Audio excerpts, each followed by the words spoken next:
you hear me okay?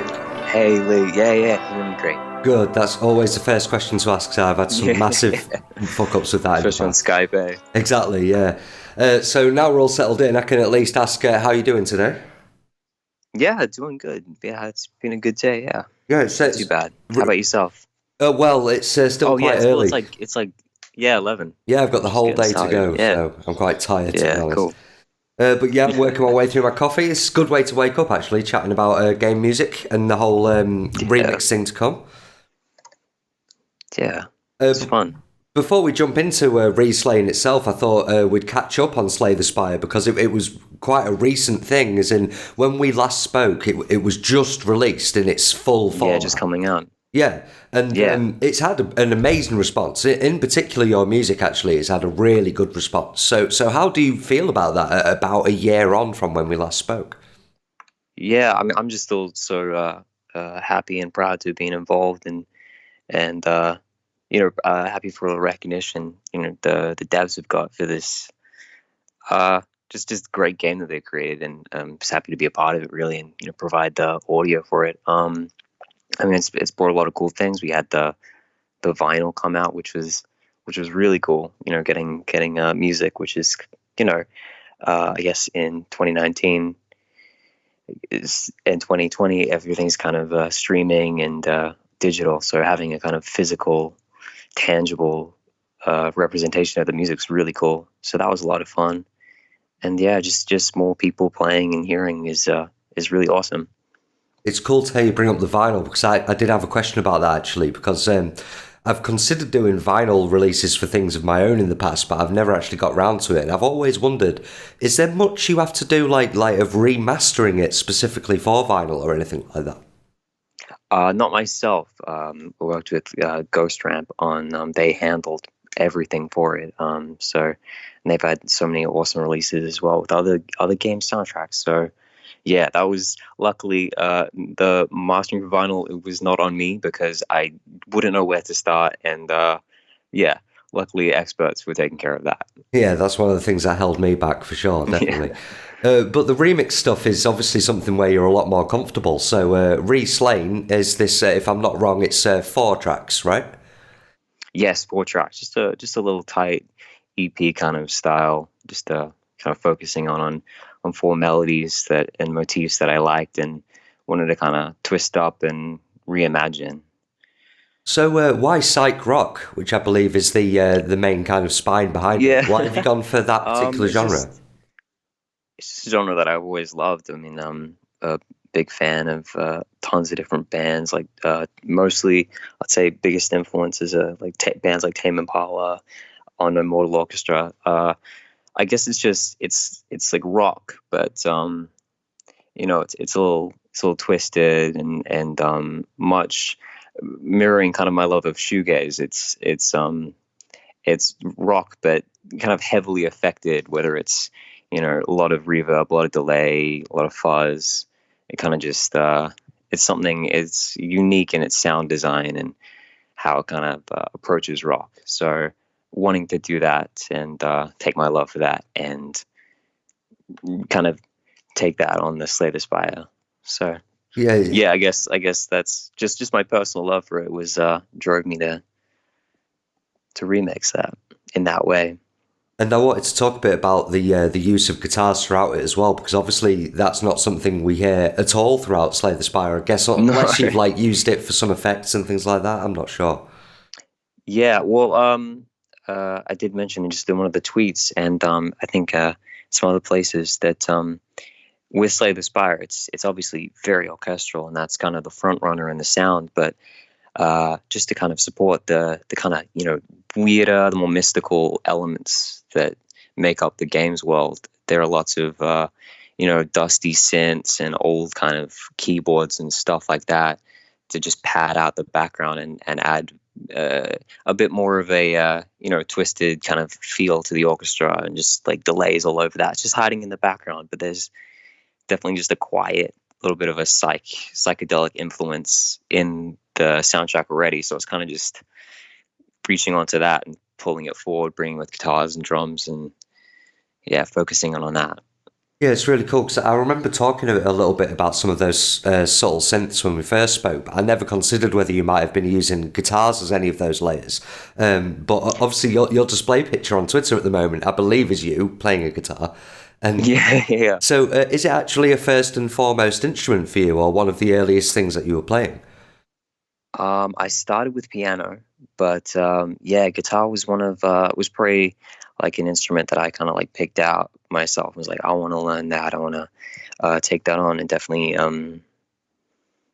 early teen years, that was my main instrument. And you know, when I thought I was gonna maybe be like a session guitarist or something like that, those kind of dreams. But yeah, it's always been a continuing thread throughout composing, and pretty much what brought me to composing, which led me to get my first like digital audio workstation to record guitar into, which led me to find synths and samplers and stuff like that, and kind of started the road really. Excellent. And how about the production of this Reslain otherwise, other than the guitars? Is there much other live instrumentation going on? And if not, like what kind of software are you using this time around?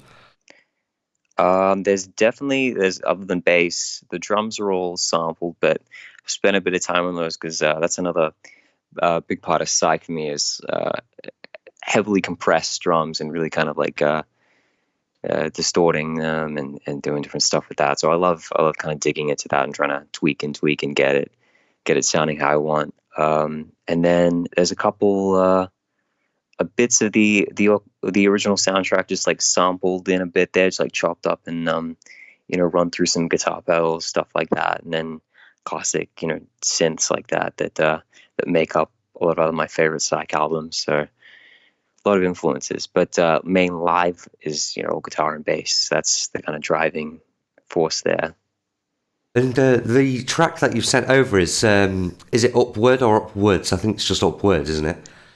Upwards, yeah. It was kind of just coming up with little kind of different titles to distinguish them from the game soundtrack. I just think the main point of the game is trying to make your way up and slay the spire. So as this was the main theme, it's called Slay the Spire on the game soundtrack. So I thought Upwards kind of fits it nice and sounds a little classic rock. Would it be a fair guess that this was possibly the first you worked on with this kind of thing? It went through a few different iterations, and I can't remember now if it was the first one I worked on or if I kind of approached maybe a few of the others first, or just one of the others to kind of get a sense of it. But because definitely as it's a genre I like, I was probably a bit like hard on myself with some of the early takes on it and wanting to get it to a sound I was happy with. So was it always a project where you like went into it saying this is something I'd like to release and go public with, or was it at first just kind of like a stretching your own muscles, having fun with it thing? I think a bit of both. That's a good question. Definitely something I wanted to do because there are so many cool remix albums out there, either by the composers themselves or other composers, other artists, especially in the chiptune genre. That's just a gold mine for just incredible remixes and of video game soundtracks, which are often just as creative as the original. Yeah, absolutely, for sure. So I definitely wanted to take something I had done and kind of have my own little relook at it. And then I guess it was to kind of play around with that genre. It was a good vehicle to kind of have these melodies in place and not have to think of some new stuff, but just use them and use them to drive kind of different sound design and some different tones on different instruments. Mm-hmm. And so I believe, because this is being pre-recorded and will be cut into the show, that the actual, as this show is going out, it is released because it's January 10th. Right? Yeah. I think it will be. It will be. So where exactly is it available, and where could my listeners find this? And also, that would be a good thing to say. It'll be all over physical release as well, I was thinking. Apple No, probably right now it's just going to be streaming, Bandcamp. So there's Apple Music, Spotify, Google Play, the stuff like that. Yeah, just go out on all those platforms. Excellent. And you'll have already heard Upwards, because we'd have played that before this interview, and it's going to be well worth checking out this whole thing. I've only heard Upwards myself, so I'm excited to hear the other 3 tracks. I really am. Yeah, it'll be cool. Everyone's digging it. Yeah. I'm so excited. And I've actually had a couple of questions from a fan, because I put it to a Facebook group of VGM fans that I was speaking to today. And I had one guy who's such a fan of your music that he says he listens to it on constant loop all the time, often to help him sleep, if I'm not wrong. And one of his questions I thought was quite interesting, actually, was in how you go about constructing a good loop with music, which of course is important in video game music, for the music to loop convincingly. And it's something that interests me, actually, as an amateur musician myself. It's not that easy to do, is it? Yeah, I definitely think, personally, I really like melody, and that's a huge part of my writing, just from the different film and video game, of course, because melody is huge in classic video game music and the music of today. So I think with that melody and because it's out there, it's in front. It's the kind of first thing you hear in an arrangement is reharmonizing and twisting it and making it different as the piece goes along. So it's kind of something you're already familiar with, but sprinkling in something new. So it can kind of, it feels like it's developing, and when it comes back around in its original state, it's kind of, it's like returning again, and then it will, evolve and take on these different shapes. So definitely, not in a positive way, recycling and reusing themes to make them stronger and build them up. I really like doing that in loops to kind of solidify them as a whole track. And on a technical level, like how difficult is it? Because this is going to show my ignorance, but it goes back to when I was about 14 and first started producing. Is I had made that stupid mistake of not silencing the loop properly, so it would make the clicking noise as you loop, if you know what I mean. Right, the pop. Yep. Yeah. The 0 point crossing. Yeah. Yeah. That was something that's I was struggling with when I was first. I can always picture back to that, and you think you've got it perfect, and then you'll play it back, and it's just this little cut or this little loop pop in your loop, and it's clipping in the tail. I think I just it's for me it's either, if it's still happening, go back and fix some things and trim and fade to get it nice and smooth, or just I definitely think about it, the end of the loop, because you don't want anything too massive, too bombastic at the end that's going to get hard chopped off. But definitely if you're in a situation on a game that has middleware, that's going to be awesome and sorted out. Things like Fmod and Wise, those will help you handle a loop brilliantly, because you can kind of rest on those. But if it's a situation like Slay the Spire, where we didn't have audio middleware, it's just tweaking and kind of working ahead to make sure those little pops are hidden and nice and seamless in the track. And the same guy who asked about that, and it's a quick shout out to David who's asked these questions. I like this guy; he's awesome. Yeah, he is, absolutely. Yeah, he's also asked how much you play of some of the games that you've composed for, and anything you might be a particular fan of on a gaming level. Well, Slay the Spire, I played quite a bit of it, especially when it was, as it was being developed, and testing the tracks along with it, and just playing it separately, just to get a sense of it and just get a feel and of how fast and how the driving nature of the tracks and how it should feel in the game. And pretty as far as being good at the game, I'm in a semi-confident space where I'm not too bad at it, but not super great at it. Yeah, but definitely as a whole, love playing games, and that's a driving part of wanting to compose for them as well. Well, that kind of leads me on to the last couple of things I wanted to ask about, which is that it's not all about Slay the Spire now. A couple of other things have been released since we last spoke, and I listened to them quite a lot as well, and I think they're just as good, in Kind Words and Factory Town. So in particular, we played some Kind Words on the show last week. Really awesome stuff. It's just because again, I feel a bit out of touch with everything that's not video game music, but is that kind of like vaporwave?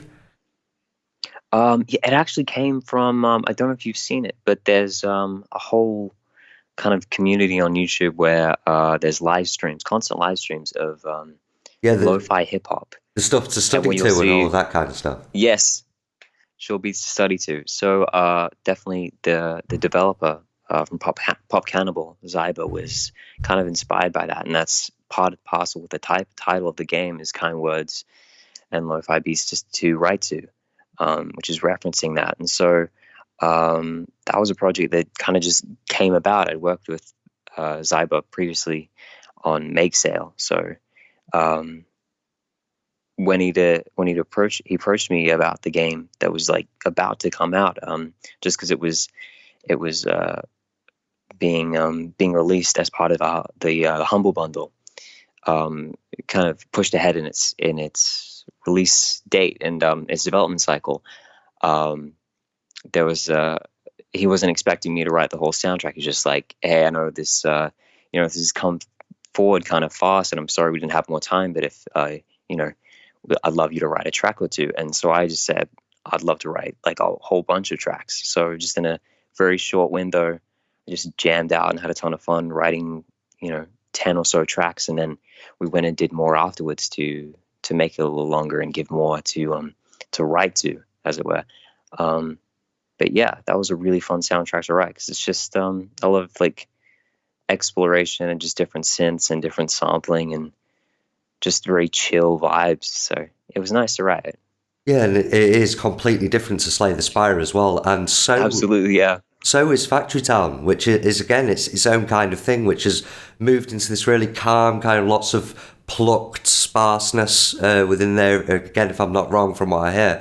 And we didn't hear that last week, but we will have heard some of that this week. So is there any particular background you could talk about with Factory Town? Oh, it's awesome. Thank you. That was a cool game to work on as well, because I always love any kind of building and simulation games. So definitely with the rhythmic nature of those and the progression through them, I tried to kind of capture in the soundtrack, and just also the kind of the setting and nature of the game, where it has its kind of strategy and ideas and planning things out, but it's also a little more laid back.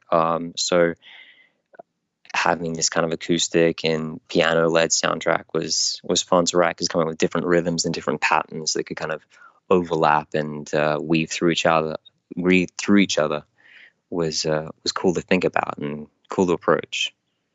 Out of the three that have been released lately, Slay the Spire, Kind Words, and Factory Town, which one would you say was like the biggest challenge or stretch or thing that you're not necessarily used to musically? I mean, probably I haven't put out stuff like Kind Words, the music there, but I've always kind of written that and just for myself personally, just enjoyed electronic music, so wanted to take my hand at it and try some myself. But I'd say just for the time window that Kind Words had, which was just pretty much just under a week, that was probably the biggest challenge. Yeah, it was fun to do. It was a lot of fun. The ability to skip around genres is always one of the things that impresses me most about video game musicians. It is with any given project, it could be so completely different to anything you've done in your career, and I just feel like that's not something that faces a band or even necessarily movie composers with the same kind of like focus that it happens in games. Right. Yeah. No, that's true. A lot of the people I look up to, they have that versatility and kind of all these different influences. So, and get to, games allow them to explore that. So I definitely think that's really awesome. It's a cool niche to be a part of. Absolutely. So just to finish up, is there anything you can talk about that you're working on at the moment? Not at the moment, but yeah, some cool stuff that it's always worth asking. 2020. Yeah. But yeah, I often realise that there's often things that can't be spoken about, but it's worth asking. Absolutely.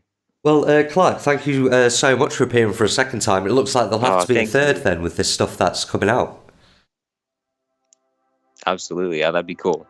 Right, it's so always nice to talk. I'll be in touch when there's been more movements then, and thank you once more. Sounds cool. All right, bye for now then, Clark. That was great. See ya. Bye.